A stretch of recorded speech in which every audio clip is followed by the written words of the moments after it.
been campaigning independently while the Democrats have been fighting it out for about 2 to 3 months, but it looks like they're close to or on the verge of having a nominee in Barack Obama. Wanted to know, are you ready for the beginning of the general election campaign? Oh, I'm ready. I'm ready to take to the American people the challenges of the issues we face, whether it be raising the taxes as Senator Obama wants to do, and something like capital gains where 100 million Americans have an investment, or have the government make decisions on health care of the families, or certainly issues such as national security. Which brings up the question I was asked this morning.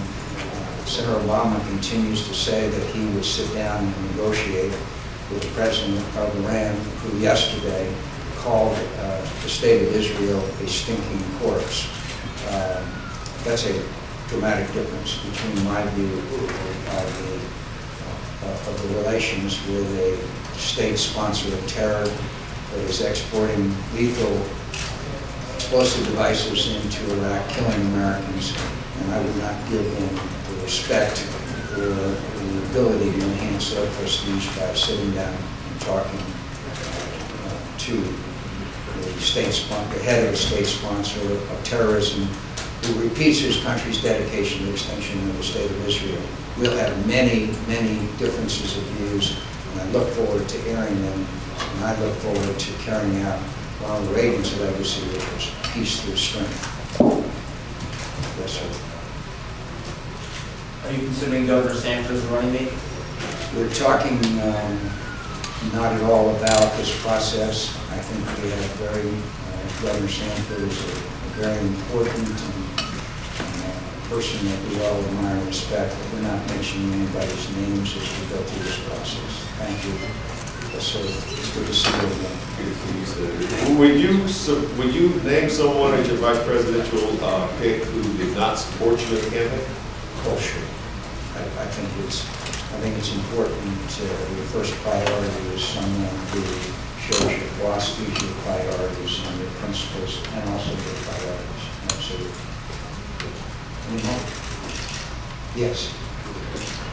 Do you plan on returning to South Carolina or Columbia between now and Election Day? Yes, I do. And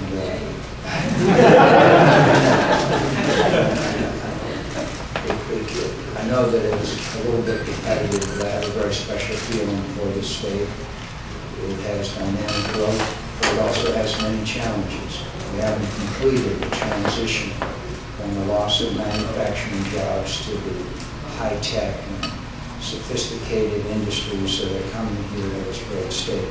We've still got people in the belt in the state of South Carolina that are amongst those most impoverished in America, as well as some of the areas of greatest economic growth. So I intend to be back, and I intend to help all South Carolinians address the challenges that we face. And I'm going to ask for the consideration and vote of everyone. But even if I don't get their votes, I want to assure them that I will be a president of all the people of this state. And I recognize, as the leaders behind me, that there are many challenges ahead. But I also mention my appreciation for the great mayor of Greenville, Knox Wright. That's one of the best baseball stadiums in America. Thank you. I think we've got one more. Yes. Yes, sir. What is your position on the mortgage crisis? And The mortgage crisis. we need to have Americans have an opportunity to stay in their homes. My proposal is that every American family that is their primary residence, that they need assistance and cannot meet the increase in their payments, can apply and receive an FHA-backed 30-year loan at the new value of the home, and both lender and borrower would agree on payments that the borrower, the homeowner, can afford. This puts the initiative in the hands of the borrower, not in the hands of the lender. That's why there's a difference between my proposal and that one that the Democrats have passed through the House of Representatives recently. Allow a homeowner that's a primary residence to go down, apply for a loan, at the new value of their home. It's an affordable payment so they can stay in their home. We must provide incentives for Americans to stay in their homes. And I believe that that proposal can do that. The worst thing, the mayor will tell you, that's a drag on the economy and on morale and confidence of people, is empty homes that people have had to abandon. We can fix that, and we must fix it. Thank you. Yes, one more. Senator, gas prices may be no more issue in South Carolina. We hear from people all the time about how fast they're going up. You've suggested having a moratorium on the gasoline tax, but most economists said it will only save people $25, $30 a month, plus the price will probably inch up anyway and we'll lose it. So is that, are you trying to I take think advantage that's of sort I think that's sort of the status quo, that things are what we are. We can't help out people.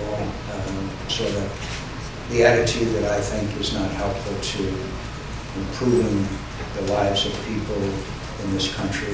It's a fact that the lowest income Americans are the ones that are most hit by the increase and affected by the increase in the price of gasoline. They drive the furthest and they drive the oldest automobiles that consume the larger amounts of gasoline, obviously. I want to give them a little break. I want to give them, in our nation's capital, the wealthiest, some of the wealthiest people I know can literally walk to work. They live in Georgetown. People that are the low income people, some of them drive 40 and 50 miles. This doesn't solve our challenge of independence on foreign oil. We must do that. I have an action plan for that, and we'll be talking about that all the time. But can't we, between Memorial Day and Labor Day, just give low-income Americans an 18-cent a gallon, 18.5 cents a gallon break on gasoline and 24-cent break on diesel fuel? Can't we just, maybe they can buy school supplies for their children. Maybe they can have a night out, something like that. Instead, those who drive the least, they all know you can't do it. Well, we can do it, and they deserve a break.